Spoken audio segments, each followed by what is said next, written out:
this feeling inside my bones.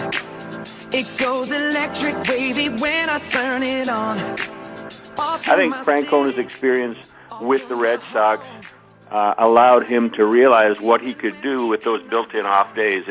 And you notice that the only game that John Gibbons seemed to match Francona move for move is the game where he took the early lead, where the Jays took the early lead. And it in the postseason, much easier to manage from the lead than from behind. 7:37, TSN 690's Weekend Game Plan with Matthew Ross. We're here until 9 o'clock. We'll talk some Habs coming up at 8:05 for Habs Breakfast. Robin Short of the St. John's Telegram and Ice Caps broadcasts will join us, as well as Amanda Stein here in studio. But right now we're talking some Major League Baseball. That clip courtesy of Melnick in the afternoon, 3 to 7 here weekdays on TSN 690. Former Expos PR guy and now with the Toronto Star, Rich Griffin, talking about how Terry Francona, Cleveland Indians manager, got the best of John Gibbons in that ALCS. We're joined by San Francisco Giants scout down in Jupiter, Florida, from Montreal, Mr. Ray Callari. How you doing, Ray? How are you, Matthew? How's it going? I'm good. Thanks for taking the time, Ray. Really appreciate it. Always a pleasure. Now, would you agree with those sentiments that, I don't know if you heard the clip there from Rich Griffin? 100%. I think what he did was he knows his personnel. He knows, his pitching staff, and it is easier to play from the lead in the playoffs, especially teams that haven't been there. Toronto was there last year, but, the same mistakes that they made last year and the same things that happened last year, that good pitching beat good hitting, it happened again, and history does repeat itself.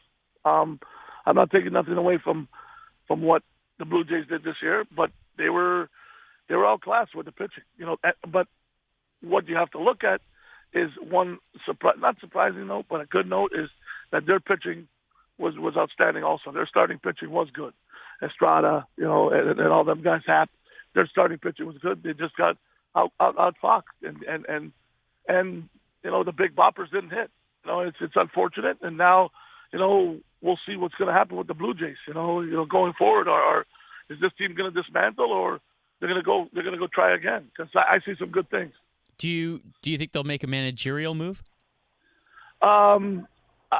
See, this is what I'm saying. What I've been thinking is, now that Mark Shapiro's over there with the Blue Jays, can he go and say, look at what happened across the way. Look what I did with Cleveland. This is what I can do with you guys. And maybe it is he brings over guys. I've heard candidates, managerial candidates in the past. Sandy Alomar Jr. Somebody from that regime. And then you would probably get Roberto Alomar and the father, Sandy Sr. Yeah. Which I don't think is a bad situation. You're getting Hall of Fame people all over the place, and, but you never know. You never know. Is that what they want? Is that not what they want? But to tell you the truth, I don't think they're that far away. I just think that the lack of hitting, did them in instead of the lack of pitching.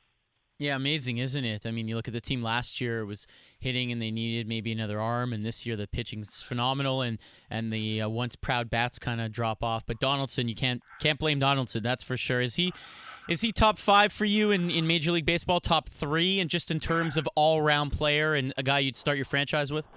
But the guy, I saw some things, in the playoffs from him that, he's fired up. He wants to play. He wants to win. I think this is the reason why he came over. This is, comes over with a team, he's with Oakland, and then comes over from, to Toronto, and this is why they got him. And this guy's a player. This guy is not, he doesn't fool around. And he comes to play every single day, not only on the offensive side, which we all know about, but the other day too. That's not, diving play, going to his left, get up, throw the guy out, and he was fired up. So he wants to play and he wants to win. I don't just think guys want to win individual awards. I think these guys, they want to win as a team. Everybody wants to win as a team, and that they put a stake in their legacy or their claim as not just individual guys, but team situation. All right, Ray. Let's move over to the NLCS. Pretty good series, 3-2 in favor of the Cubs. Do the Dodgers extend this thing? Like I said last week, They have the equalizer tonight again. With Clayton Kershaw. If you don't get him early, Matthew, like I said last week, you don't get him at all. So they better get him early. They better get him out of the box early, or else it could be long day at the office, and then Game 7. And you don't ever want to go to a Game 7, and anything can happen in a Game 7. So I think they want to close it out tonight, and they'll do what they have to do against Kershaw. But it is an uphill climb against this guy. Have you been impressed with Dave Roberts, Dodgers manager? I mean, you're a Giants guy, so you know that NL West. You've seen Dave Roberts all year. Yeah, no, he's been awesome. And I think he's given, he's quoted, he's given Bruce Bochy a lot of credit, for helping him out and stuff like that. I just think that he doesn't, he's not panicking. You know what I mean? He's the first guy in the place, not panicking. Rock and roll. He's doing what he's got to do. He's a baseball guy, ex-big leaguer, and he's just going after it. He's just going after it and letting his players play. And it looks like he's having fun over there. You know what I mean? He's having fun. You know what I mean? It's like a kid in the candy store. Let me go have fun, and he's having fun, and that's what you got to do. These are big men playing a little boy's game, and he's doing a great job. I tip my hat. I tip my hat to a guy like that. All right. So before we let you go, Ray, who do you have tonight? Who do you think wins?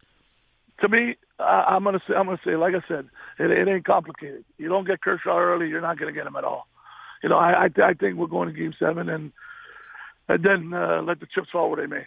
All right, in Chicago in Game 7, who would they start? I believe I think it's Arrieta. Right. I think it's Hendricks. Not a bad guy to go with, huh? No. They have, like I said, they have a great ball club. I'm not taking nothing away from. I'm just saying that.